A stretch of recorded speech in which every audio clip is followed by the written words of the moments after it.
시간이 되었으므로 다 같이 일어서 찬송하며 대림절 첫째 주일 예배를 함께 드리겠습니다.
하나님 감사합니다.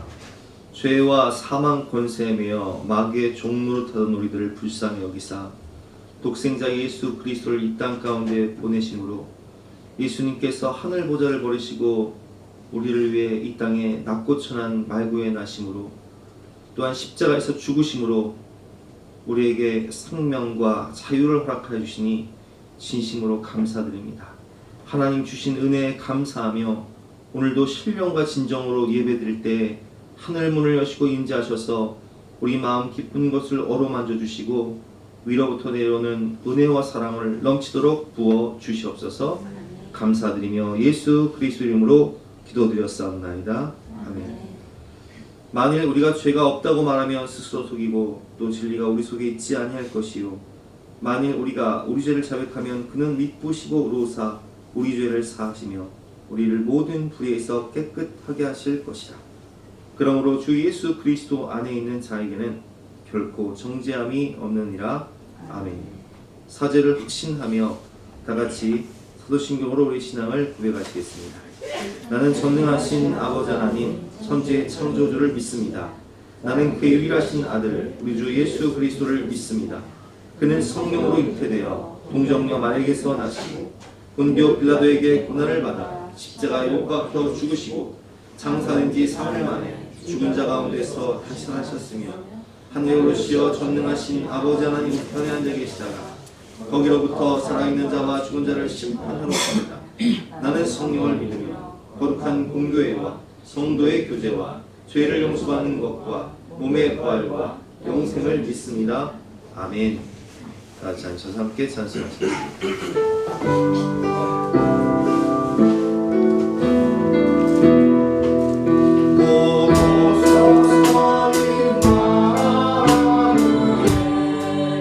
모두 하소서 이 세상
예배를 위해서 합심해서 기도하신 후에 오늘 예배에서 김혜경 목사님께서 기도록 해주시겠습니다.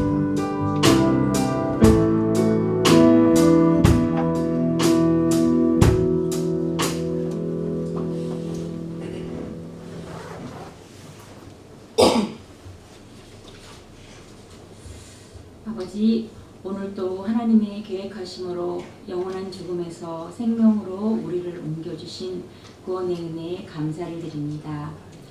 우리의 삶을 통틀어 전적인 하나님의 은혜로 여기까지 왔습니다. 창세전부터 지명하여 부르시고 하나님의 계획 안에 우리를 구속하여 주시고 자녀 삼아 주시고 하나님의 그 크신 사랑을 알게 하시고 부족하지만 그 사랑을 가슴에 품게 하시며 예수님 닮은 삶을 살아갈 수 있도록 내주하시는 성령님의 인도하심 또한 감사를 드립니다. 오늘 이 시간도 하나님 그 은혜에 감사하며 모여서 하나님을 찬양하며 드리는 이 예배를 하나님 기뻐 받아 주시옵소서. 세상의 시작과 끝이 되시는 하나님, 우리의 삶 또한 시작과 끝이 있을진데 세상의 끝날이 먼저일지 내 삶의 끝이 먼저일지 모르는 이 말세 지마를 살아가면서도 우리는 시집가고 장가가고 사고 팔며 오직 이 땅의 삶에만 집중하며 살아갑니다. 호련히 구름 타고 나팔 불 때 오실 주님을 어떤 모습으로 어떤 성적표를 들고 주님을 만날까를 생각하면 한없이 부끄럽고 작아집니다. 항상 그날이 안 올 것처럼 살아가는 우리의 삶을 주님 깨어 있을 수 있게 기름을 준비하고 신랑을 기다리는 지혜로운 처녀들처럼 우리를 준비하는 자로 세워 주시옵소서. 이 세상에 말씀으로 오신 주님, 항상 말씀을 사모하며 읽고 듣고 읊조리며 묵상하며 그 말씀 가운데 하나님의 음성에 귀 기울이며 하나님의 나를 향한 계획과 뜻을 알게 하셔서 하나님의 마음에 합한 자로 살아갈 수 있도록 성령 하나님 항상 함께해 주시고 인도해 주시옵소서. 오늘도 주님 다시 오실 그날을 기억하며 준비하며 선포되어지는 말씀이 전하는 자나 받는 자 모두에게 죽었던 영혼이 살아나며 새롭게 되어지며 세상을 넉넉히 이기는 강력한 무기가 될 수 있도록 성령님의 인재를 구합니다. 우리의 모든 것 아시는 주님 앞에, 우리의 중심을 보시는 주님 앞에 가난한 심령으로 어린아이와 같은 심령으로 잠잠히 오직 주님의 은혜만을 구합니다. 우리를 구원하시러 이 땅에 오신 그 십자가 사랑에 감사드리며 예수님의 이름으로 기도드립니다. 아멘.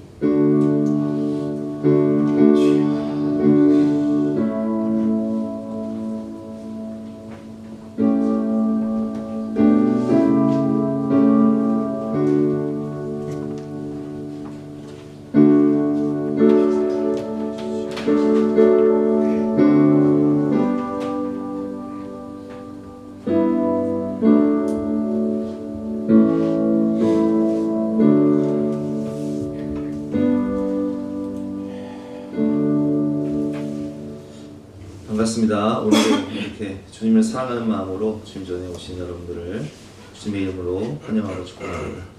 광고 말씀드리겠습니다. 오늘은 예수님의 다시 오심을 기다리는 대림절 첫째 주일로 지키도록 하겠습니다. 오늘 찬양 예배가 있습니다. 청년들이 열심히 준비했는데 식사 후에 1시 20분에 찬양 예배가 시작되는데 많이 참석해 주시길 바랍니다. 목장 모임은 12시 40분부터 1시 20분까지만 하도록 하겠습니다. 청소년 겨울 캠프를 2026년 1월 19일부터 21일까지 진행을 합니다. 참석을 원하시는 분은 김현주 사모님에게 신청해 주시기 바랍니다. 당회 이번 주 목요일 날 저녁 6시 반에 교회에서 모이도록 하겠습니다. 장로님도 참조해 주시고요. 재직회 다음 주일 예배 후에 모이도록 하겠습니다. 12월 예배위원 및 봉사 안내 게시판 참조해 주시고 내년 달력이 나왔습니다. 가정별로 하나씩 가져가시고요. 사업체를 운영하시는 분들은 하나씩 더 가져가시기 바랍니다. 2부 예배 후에 점심 식사가 준비되었으니까 식사하고 하시기 바랍니다. 오늘 주신 하나님 말씀 마가복음 5장 1절부터 20절까지 말씀인데요. 우리 성경 영상을 통해서 함께 듣도록 하겠습니다. 제5장 예수께서 바다 건너편 거라사인의 지방에 이르러 배에서 나오심에 곧 더러운 귀신 들린 사람이 무덤 사이에서 나와 예수를 만나니라. 그 사람은 무덤 사이에 거처하는데 이제는 아무도 그를 쇠사슬로도 맬 수 없게 되었으니 이는 여러 번 고랑과 쇠사슬에 매였어도 쇠사슬을 끊고 고랑을 깨뜨렸음이로라. 그리하여 아무도 그를 제어할 힘이 없는지라 밤낮 무덤 사이에서나 산에서나 늘 소리 지르며 돌로 자기의 몸을 해치고 있었더라. 그가 멀리서 예수를 보고 달려와 절하며 큰 소리로 부르짖어 지극히 높으신 하나님의 아들 예수여, 당신이 무슨 상관이 있나이까? 원하건대 하나님 앞에 맹세하고 나를 괴롭히지 마옵소서. 더러운 귀신아, 그 사람에게서 나오라. 내 이름이 무엇이냐? 내 이름은 군대리, 우리가 많음이니이다 하고 자기를 그 지방에서 내보내지 마시기를 간구하더니 마침 거기 돼지의 큰 떼가 산 곁에서 먹고 있는지라. 이에 간구하여 우리를 돼지에게로 보내어 들어가게 하소서. 허락하신대 더러운 귀신들이 나와서 돼지에게로 들어가매 거의 2,000마리 되는 떼가 바다를 향하여 비탈로 내리다라 바다에서 몰사하거늘.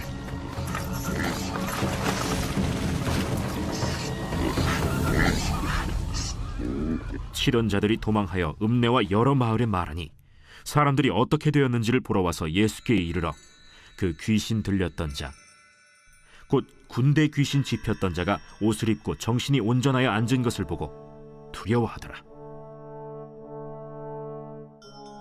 이에 귀신 들렸던 자가 당한 것과 돼지의 일을 본 자들이 그들에게 알림해 그들이 예수께 그 지방에서 떠나시기를 간구하더라. 예수께서 배에 오르실 때에 귀신 들렸던 사람이 함께 있기를 간구하였으나 허락하지 아니하시고 집으로 돌아가 주께서 네게 어떻게 큰 일을 행하사 너를 불쌍히 여기신 것을 네 가족에게 알리라. 그가 가서 예수께서 자기에게 어떻게 큰 일 행하셨는지를 데가볼리에 전파하니 모든 사람이 놀랍게 여기더라. 오늘은 대인절 설교로 자유의 기다림이라는 제목으로 본 말씀을 통해서 함께 은혜를 나누겠습니다. 자유가 없는 생활 얼마나 힘들고 답답합니까? 자유가 없으면 자유를 기다리게 되죠. 성경을 보면 자유가 없는 포로 생활에 대해서 참 잘 나오는데 이스라엘 백성들이 이제 그 야곱의 12아들이 애국으로 갑니다. 근데 세월이 지나서 그들이 번성해요. 수백 년이 지났는데 요셉을 알지 못하는 왕, 그러니까 왕조가 바뀐 거예요. 그래서 정책이 달라졌어요. 이제는 이스라엘 백성들을 호의적으로 대하는 것이 아니라 그들이 번성하니까 그들을 학대하기 시작합니다. 그래서 그들이 애국에서 노예 생활을 하는데 저 이집트에 가면 피라미드, 또 스핑크스 같은 것들을 막 중노동을 하면서 그런 것들을 하루 종일 공사를 하는 거예요. 얼마나 힘들어요, 여러분. 근데 바로 왕이 마음이 강팍해지면 막 밤 10시, 11시까지 야근을 시키는 거예요. 그럼 여러분 한번 생각해 보세요. 맞벌이 부부가 10시, 11시에 들어와서 또 가정에서 가사일까지 한다고 생각해 보세요. 얼마나 힘들어요. 아니 직장 생활을 하면 야근을 하면 야근 수당이라도 받죠. 근데 포로 생활하면 그런 게 없어요. 노예생활은 그런 게 없다고요. 큰 총노동을 하면서도 그래도 막 이스라엘 백성들이 번성하니까 이제 어떤 정책을 내놓죠? 아들을 낳으면 죽여라. 아들을 낳으면 죽여야 되는 거예요. 근데 대항할 수가 없어. 왜? 대항해봤자 내가 죽으니까. 여러분 그게 포로 생활이에요. 고된 노동, 말도 안 되는 정책, 아들을 낳으면 죽여야 되는 상황. 그리고 이스라엘 백성들이 하나님 말씀에 불순종해서 남유다가 멸망해서 바벨론으로 포로로 끌려갑니다. 다니엘서를 보니까 다니엘과 세 친구가 이름이 달라져요. 유대 이름이 아닌 바벨론식 이름으로 바꾸는 거예요. 옛날에 우리가 일본에 36년 동안 지배를 당할 때 창씨개명이라는 게 있었어요. 이름이 달라져. 일본식으로. 그리고 언어도 일본말을 가리키는 거예요. 그래서 우리 외할머니가 일제시대에 사셨는데 늘 이렇게 일본 도시락을 싸가 되는데 아야 벤또 싸가라. 벤또가 뭐시여요? 벤또가 도시락 벤또. 어? 일본말을 쓰시는 거예요. 언어를 뺏기고 이름을 뺏기고. 그리고 다니엘서를 보니까요 왕이 꿈을 꾸는데 이게 이 꿈이 해석되지 않는 그런 아주 희한한 꿈을 꾸는 거예요. 근데 어떤 명령을 내리죠? 내 꿈을 해석 못하면 니들은 다 죽는다. 근데 더 큰 문제가 있어요. 아니 꿈을 말해주고서 꿈을 해석하라고 해야죠. 근데 그 왕이 뭐라고 얘기하냐? 느부갓네살 왕이 내 꿈의 내용을 니들이 말하고 니들이 해석해라. 아니 꿈을 누가 꿨어요? 자기가 꿨잖아요. 그럼 그 꿈 내용은 누구 알아요? 자기만 아는데 그 꿈 내용을 말하고 해석을 못하면 니들을 죽이겠다는 거예요.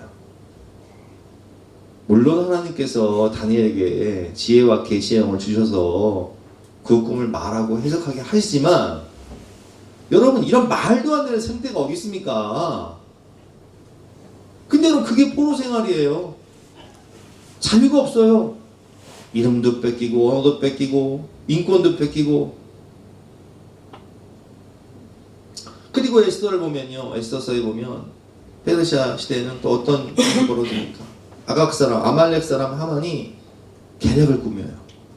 왕에게 많은 뇌물을 먹이고 자기 눈에 가시 같은 유대인들을 죽이기 위해서 왕에게 도장을 받아가지고 자기 마음대로 조서를 전국에 뿌려가지고 그날 자기가 지정한 날, 제비 뽑은 날 유대인들을 죽여라 명령을 내리는 거예요. 왜 그래요? 인사 안 했다고. 모르드게가 인사 안 했다고 전 유대 민족이 그냥 학살당하게 생긴 거예요. 그럼 그게 자유 없는 삶이에요. 그게 짐승만도 못할 삶이에요. 그게 나라를 뺏긴 삶이에요. 인권이 어디 있어요? 자유가 어디 있어요? 성경을 보니까 또 성경에 안 나와 있지만 우리가 그 성경 탐구 40일 공부하신 분들은 아시겠지만 침묵 시대에 이제 헬라가 이스라엘을 정복을 해요. 근데 우리가 너무 잘 아는 대로 헬라의 알렉산더 대왕이 젊은 나이에 죽잖아요. 30세 초반에 죽는단 말이에요. 근데 후계자가 없었어요. 그래서 그 4명의 장군에게 4명의 장군이 실세였던 4명의 장군들이 그 헬라 제국을 4등분한단 말이에요. 근데 그 4등분 할 때 그 이스라엘을 정복한 왕조와 이 셀류커스라는 왕조인데 이 셀류커스 왕조는요 굉장히 잔인한 사람들이었어요. 아주 독재자였어요. 그래서 보통은 이방 민족의 종교를 다 허용을 하는데 이 셀류커스 왕조는요 예루살렘 성전에서 하나님께 예배드리는 것을 허용하지 않았어요. 그리고 어떻게 했냐? 율법에 부정하다고 여기는 돼지 피를 성전에다 뿌려버렸어. 그리고 성전을 폐쇄해버렸어요. 종교의 자유가 없어요. 여러분 북한이 지금 그렇잖아요. 북한은 성경보다 들키면 그냥 직결처형이다 할 말이 없는 나라예요. 종교의 자유가 어디 있어요. 로마의 지배를 받을 때 어땠습니까? 로마는 자유를 준 것처럼 생각하지만 여러분 거기는요 어마어마한 경제적 약탈이 있었어요. 월급을 받으면 그냥 세리들이요 와서 아이고 당신은 그냥 50% 세금 내시오. 도장 치고 가면 50% 내야 돼요. 당신은 70% 내시오. 70% 도장 치고 가면 70% 그냥 내야 돼요. 그럼 안 내면 어떻게 되냐? 안 내면 압류가 들어버려요.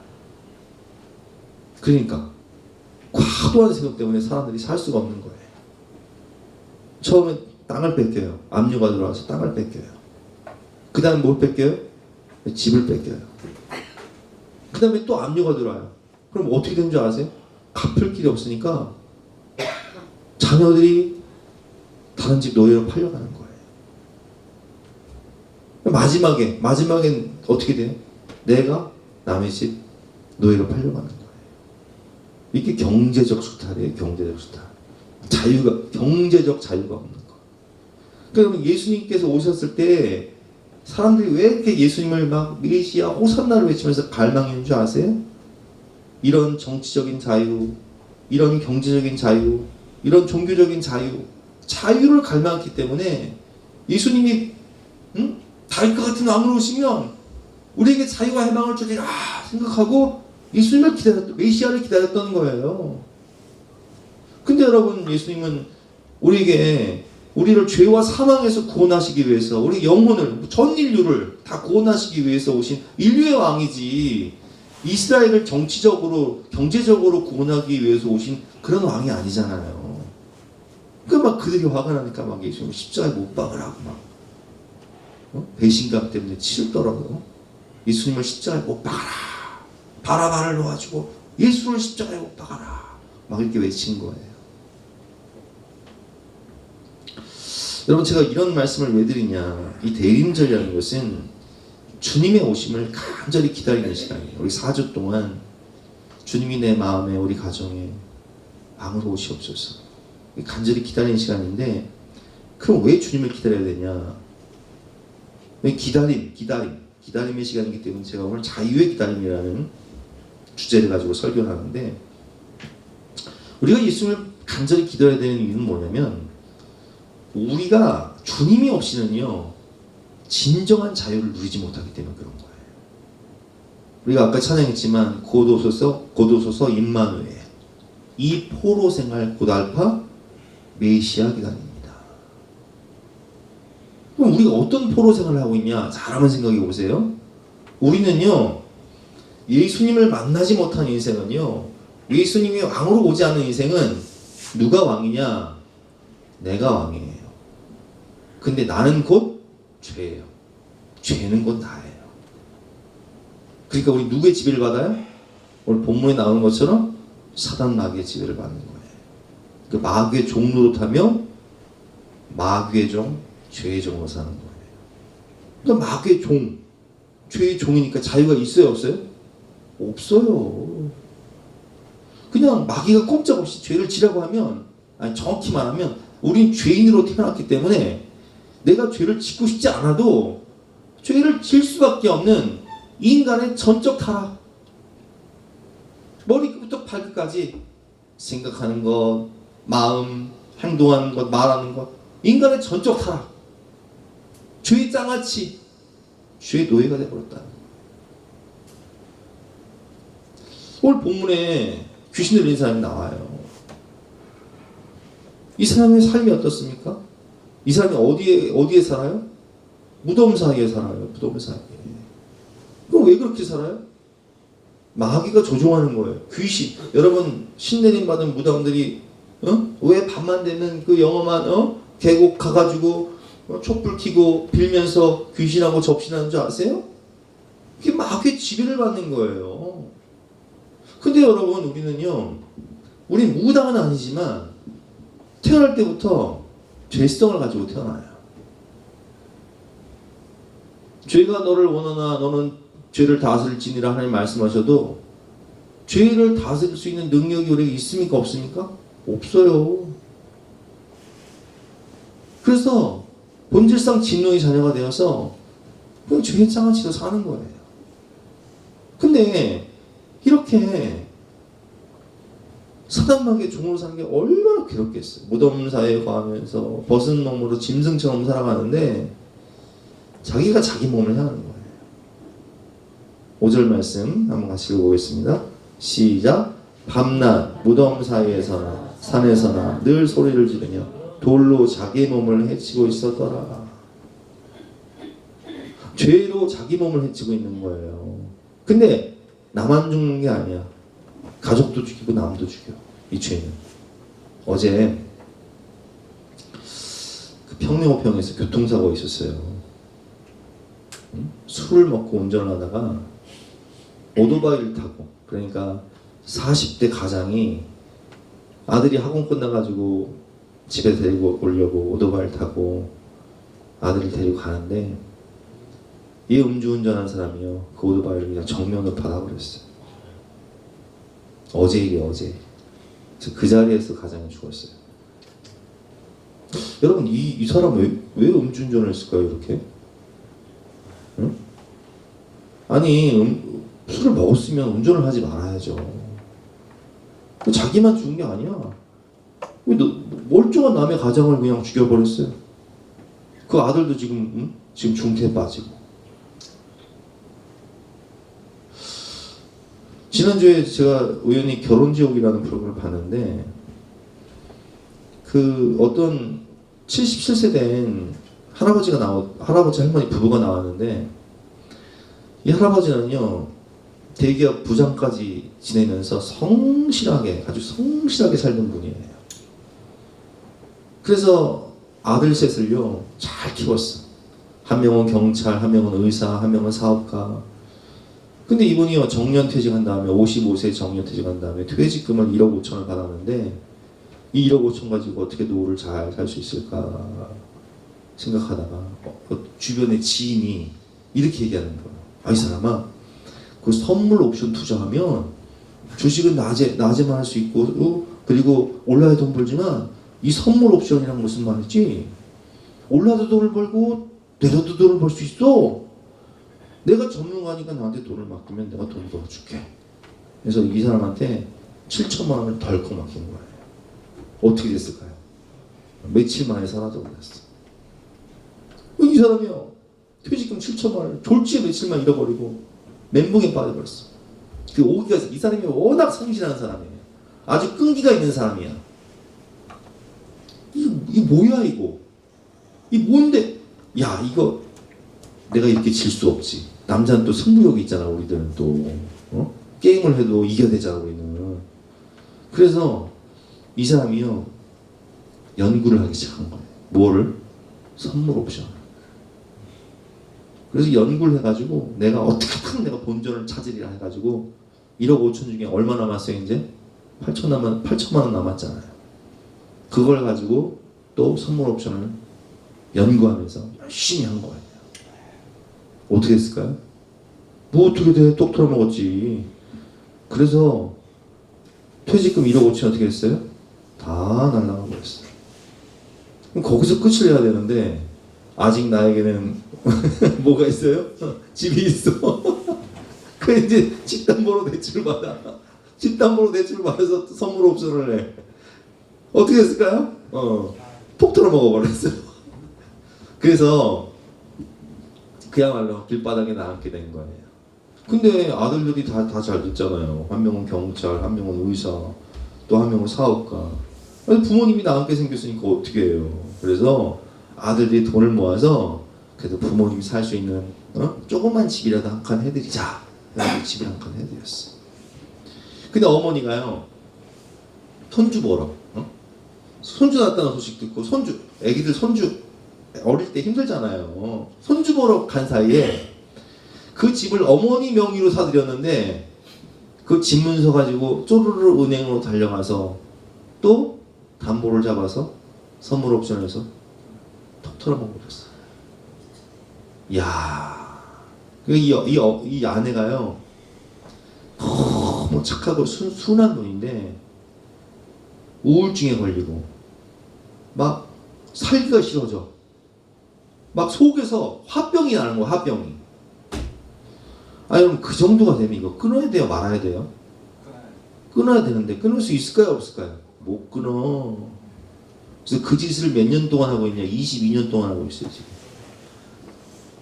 방에 컴퓨터 세대 놓고 그 짓을. 그러니까 아내가요 그 방에 그 앉아있는 남편의 모습을 보면 미쳐버리겠는 거야. 그냥 세상 말로 미쳐버리겠는 거야. 나는 당신이랑 이 짓거리 하면 못 산다는 거죠. 이야, 이 아내가 얼마나 괴로우면 자살 시도를 해요. 근데 22년 동안 못 끊어. 남편도 끊어야 사는 걸 알아요. 내가 이거 끊어야 되는데, 그래야 나도 살고 아내도 사는데. 근데 여러분, 끊을 수 있는 능력이 내게 있어요, 없어요? 없어요. 비참한 게 없어, 우리에게는. 그러면 안 되는 것을 이성적으로는 잘 알아요. 내가 왜 이러는지 몰라. 도대체 왜 이런지 몰라. 이러는 내가 정말 미워. 이러는 내가 정말 싫어. 그런데 그 짓을 하러 가고 있어. 내가 왜 이럴까?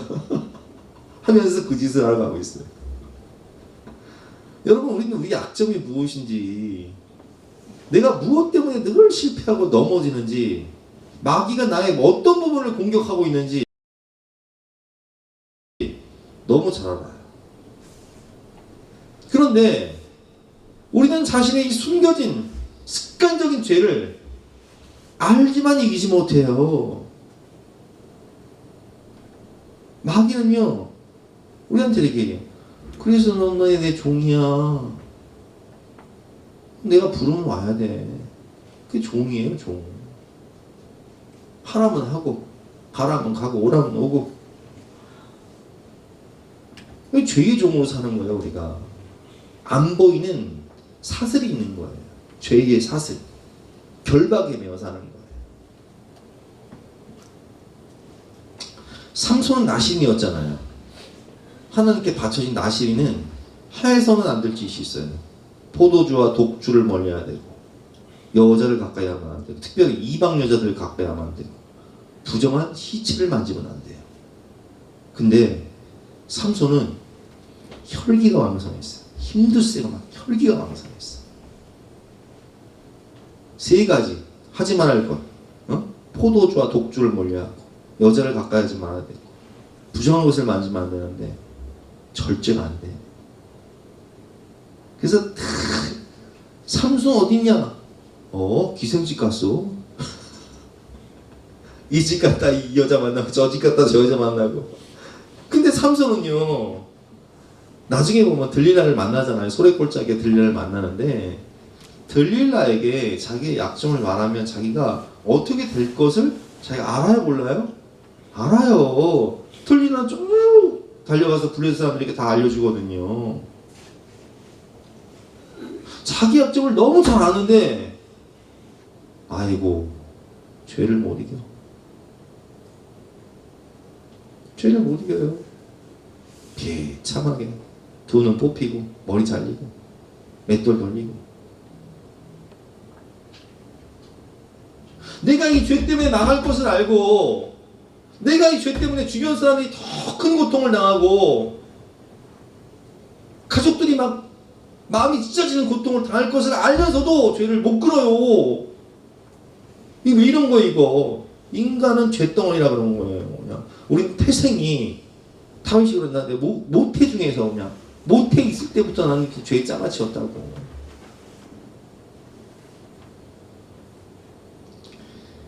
결국 그 죄 때문에 자신이 비참한 인생을 마감하죠.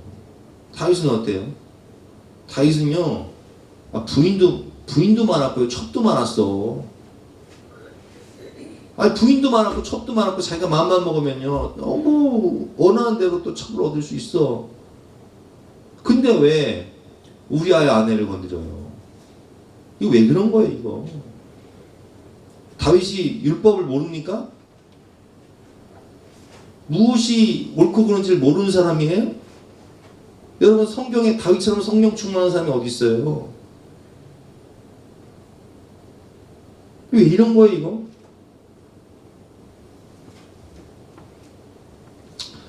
죄를 못 이기는 인간의 전적 타락 때문에 그런 거예요. 창세기 6장 5절과 6절 말씀 보면 인간이 선악과를 먹고 범죄하고 타락하여 죄의 종이 되지 않습니까? 악의 종로로 서지 않습니까?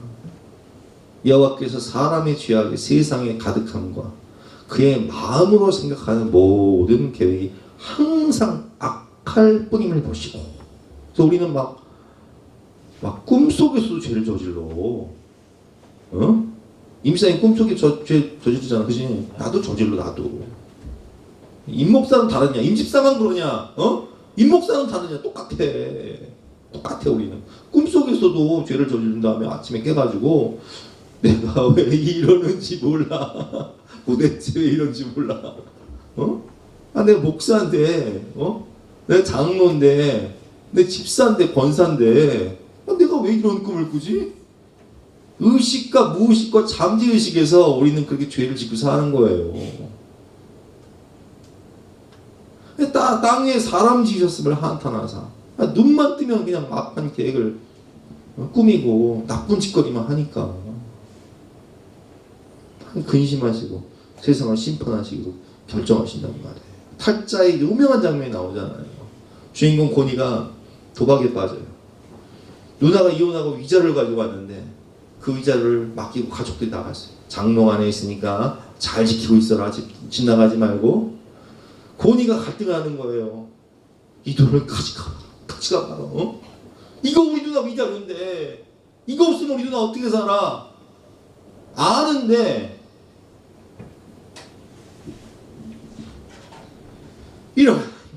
내가 이러면 안 돼 하면서 그 돈가방을 가지고 나가요.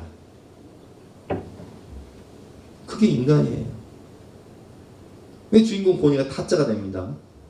타짜가 돼서 하우스에서 선수로 뛰는데 거기에 한 교수가 찾아와요. 많은 돈을 들고. 그럼 그 돈이 어떤 돈이냐? 애가 아파가지고 병원비예요. 병원비를 가지고 온 거예요. 도박을 해. 근데 고니가 가만히 보니까 꼭 옛날 내 모습 같아. 불쌍해. 다 잃어. 그래서 허탈한 모습으로 가는 그 교수한테요. 어이, 교수님, 본치 받아가야지 하면서 현금 이만큼 챙겨가지고 다 안겨줘요. 교수님이 감사합니다 하고 집에 갈까요? 집으로 갈까요? 다시 도박장으로 가. 다시 도박장으로. 그러니까 화가 나가지고 고니가 화가 나가지고 쫓아가려고 하는데 김혜수가 탁 말려요. 에이, 자기 왜 그래? 자기 알잖아. 옛날에 자기랑 나도 그랬잖아. 못 말려요.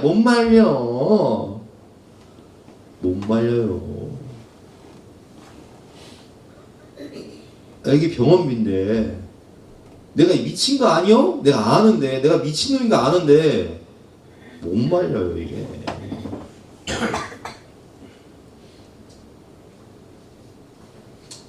바울은요, 그래서 로마서 7장에 보면 이런 탄식을 해요. 한번 교도해 볼게요. 내가 원하는 바 선은 행하지 아니하고 도리어 원하지 아니하는 바 악을 행하는도다. 20절 시작.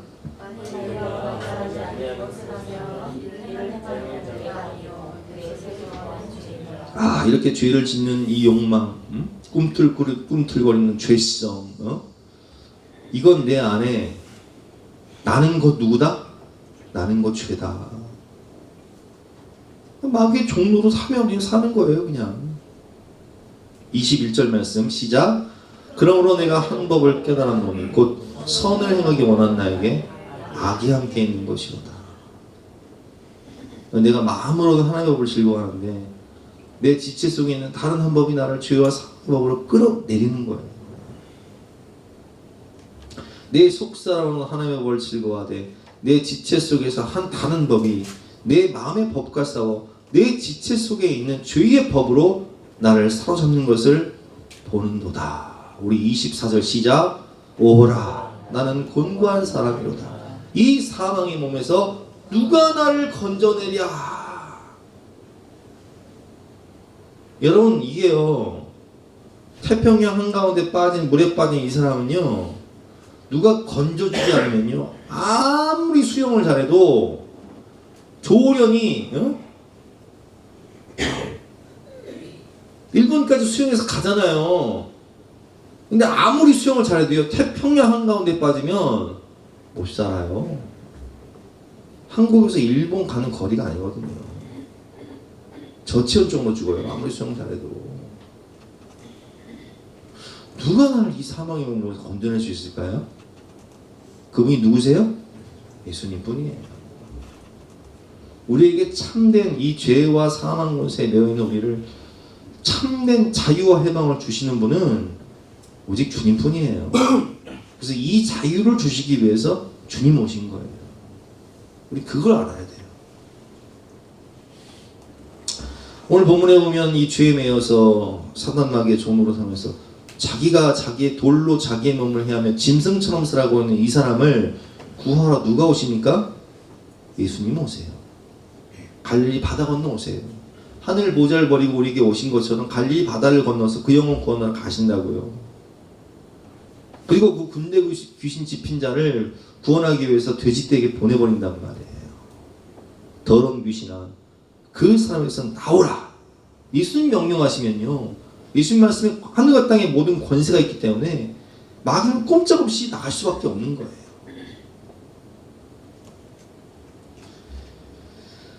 그래서 결국 이 군대 귀신은 예수님의 명령으로 말미암아 그 사람에서 나오게 됩니다. 몰살하게 되죠. 여러분, 우리가 자유를 주신 예수님을 만나게 되면 사람이 변화되어 온전해지는 거예요. 주인이 바뀌는 거예요. 하나님의 자녀가 되는 거예요. 오늘 15절 말씀 시작. 예수께 이르러 그 귀신 들렸지 곧 군대 귀신 집혔던 자가 옷을 입고 정신이 온전하여 앉은 것을 보고 두려워하더라. 사람이 제정신이 돌아오는 거예요. 예수님 만나요. 내가 끊을 수 없는 그 죄를 주님이 끊게 하세요. 그 중독을, 벗어날 수 없는 중독을, 그 저주의 사슬을 예수님이 끊어주시는 거예요.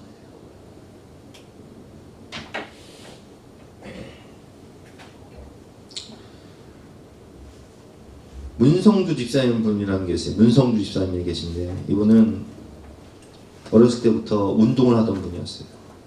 근데 선배의 권유로 조직에 들어가게 됩니다.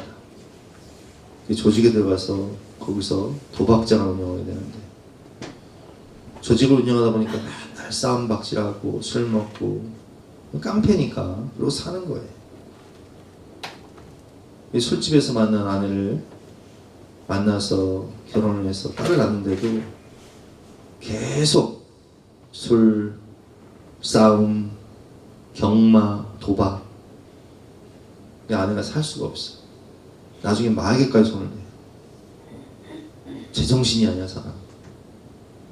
마약을 먹게 되면 사람이요, 막 희한한 짓을 해요. 얼토당토하는 살인도 하고 스스로 자살도 하고. 그러니까 이 아내가 살 수가 없으니까 도망가 버려요. 애기들이 폐인처럼 살아가요. 자기도 이렇게 짐승처럼 살아가는 게 싫은 거예요. 오늘 군대 귀신 집혔던 사람처럼 자기가 자기 몸을 해하면서 술, 도박, 폭력, 마약에 빠져서 폐인처럼 살아가는 자신. 조직에서도 나중에 내놔요. 이 사람 마약 중독 그냥 조직에서도 내놔버려요. 이 사람은 뭐 어떻게 할 수가 없으니까 폐인이 되어버렸으니까. 근데 아내 한신영 집사님이 주님을 만나요. 그리고 남편을 전도하기 위해서 눈물로 기도를 해요. 그리고 남편을 전도하게 되는데 이분이 예수님을 만나요. 여러분, 왜 중독을 못 끊는 줄 아세요? 공허함 때문에. 공허함. 술, 도박, 마약. 공허함, 외로움과 공허함. 근데 하나님을 만나면 하나님 안에 다 있잖아요. 하나님 안에 다 있기 때문에 공허함이 사라져요. 영적인 목마름이 사라지는 거예요.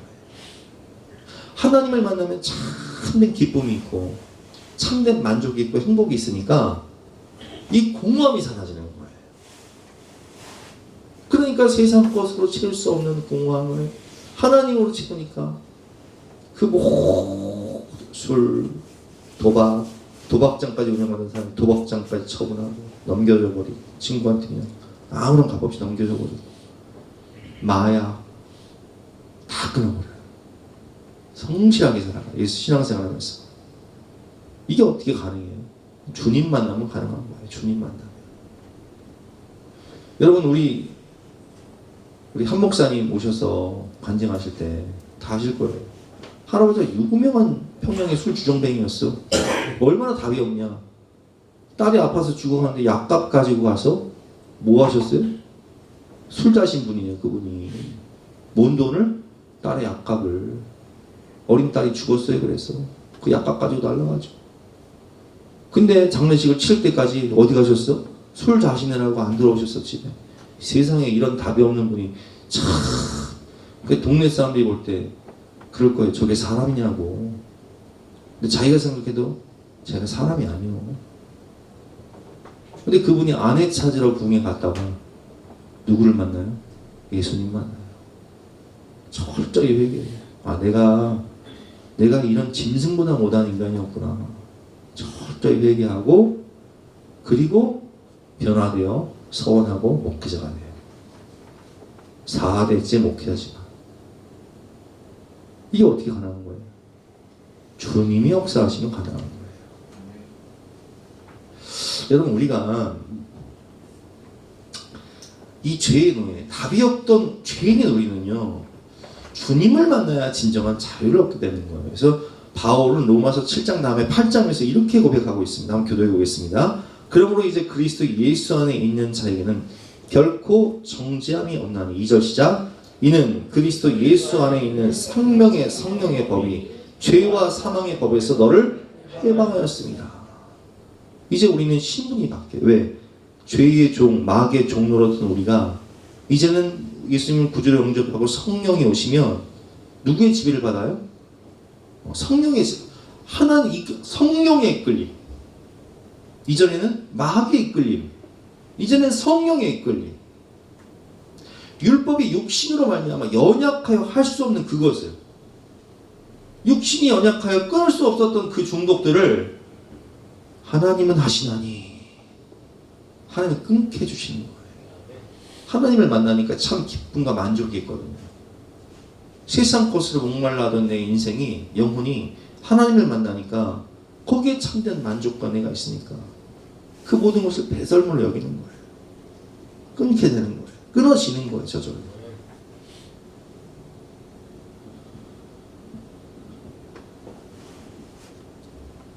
요한복음 8장 32절 말씀입니다. 진리를 알지. 진리가 뭐예요? 진리가 누구세요? 예수님이 내가 곧 길이요 진리요 생명이니라. 예수를 알면 주님이 진리시기 때문에 진리를 알지니 진리가 너희를 자유롭게 하리라. 갈라디아서 5장 1절 시작. 그리스도께서 우리를 자유롭게 하려고 자유를 주셨으니 그러므로 굳건하게 서서 다시는 종의 멍에를 매지 말라. 아멘. 오늘 제목이 뭐였죠? 자유의 기다림. 여러분, 우리는 마귀의 종으로, 죄의 종으로 살아가는 우리였어요. 답이 없는 우리. 답이 없기 때문에 우리에겐 누가 필요해요? 답이 대신 예수님 필요한 거예요. 그래서 우리는 주님을 기다려야 되는 거예요. 대림절을 보내면 우리는 이렇게 기도해야 합니다. 주님, 마곡간처럼 더럽고 냄새나는 내 마음, 내 인생이지만 맞고 얼마나 냄새나요. 가축 배설물 시끄럽고 냄새나고 그런 내 마음, 내 인생이지만 그런 내 인생 가운데 내 마음에 마음으로 오시옵소서. 지금 마곡간 같은 우리 가정이에요. 죄가 판치고 그 죄 때문에 삶이 지옥이 되는 그런 가정. 주님 우리 가정에 이 대림절 기간 우리 이렇게 기도해. 주님 왕으로 주무시옵소서. 이 결박같이 이 죄악의 사슬이 끊어지고 흑암의 권세가 물러나고 빛 대신 예수님께서 내 마음의 왕으로 오셔서 우리 가정의 왕으로 오셔서 이 사단 마귀의 종으로 살던 우리 가족 그 사람 그 영혼을 구원하여 주셔서 하나님이 통치하시는 천국 같은 우리 가정이 될 수 있도록 내 마음이 될 수 있도록 주여 도와주시옵소서. 이렇게 기도하고 또 이런 은혜를 받는 대림절 기간 저와 여러분 되시기를 주님의 이름으로 축원합니다. 우리 함께 찬양하고 기도하는 시간 들어가겠습니다.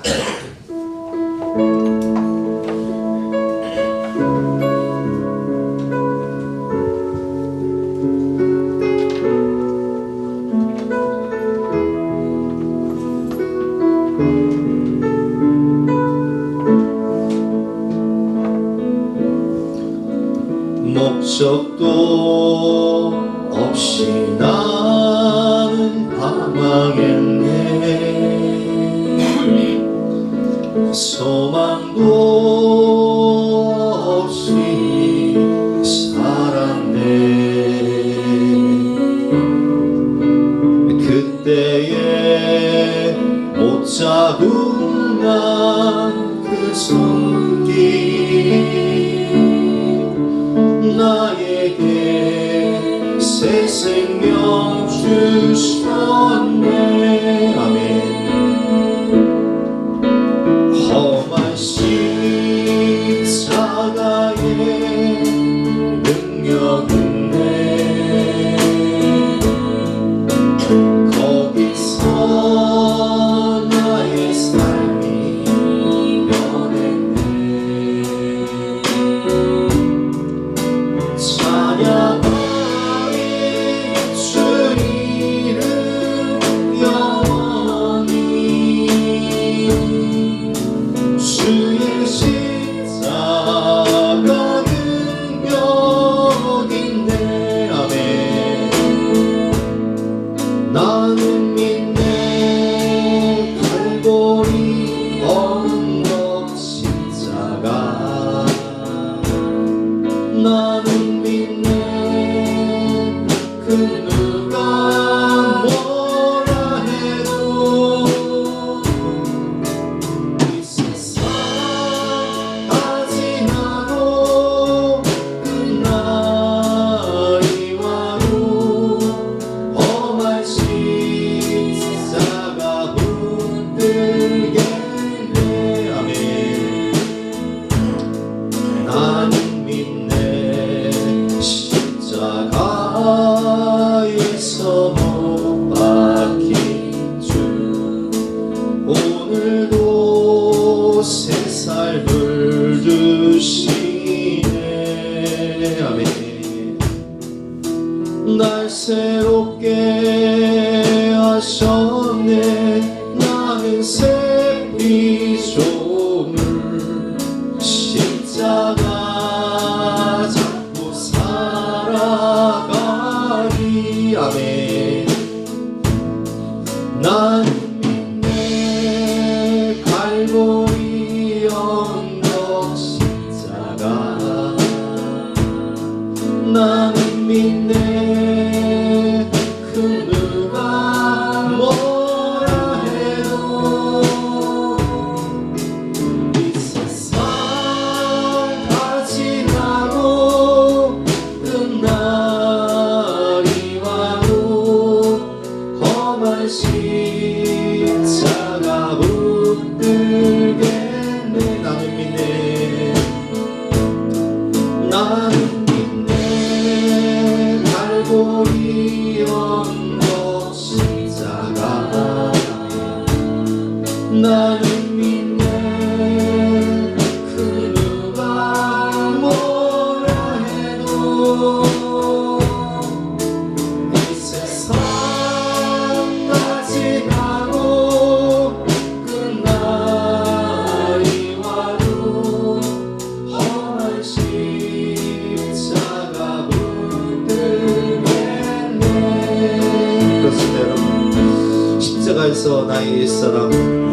정건이 죽어야 의정건이 살아나는 것입니다. 나는 죽고 예수 그리스도를 옷 입은 새 사람이 될 수 있도록 주님 내 마음의 왕으로 오시옵소서.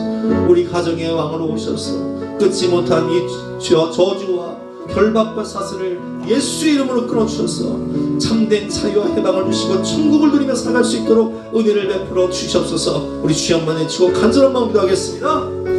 주여!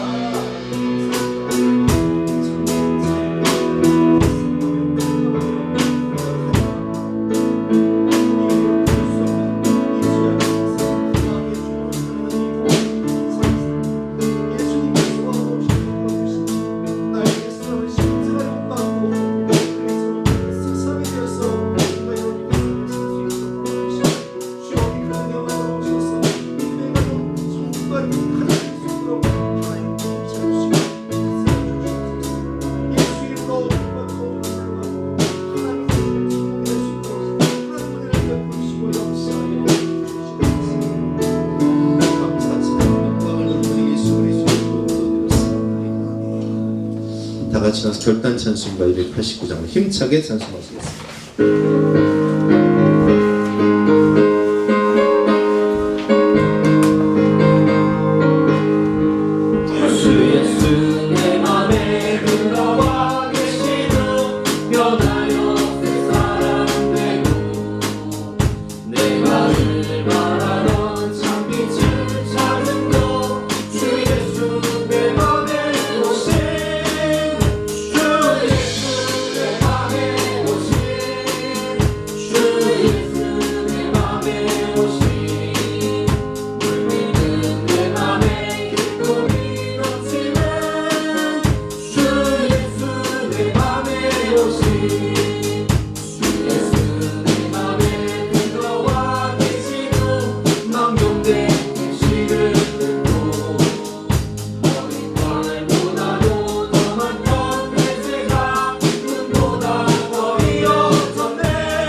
하나님 감사합니다. 마국간같이 추하고 더럽고 냄새나는 내 마음의 왕으로 오셨어. 우리 가정의 왕으로 오셨어.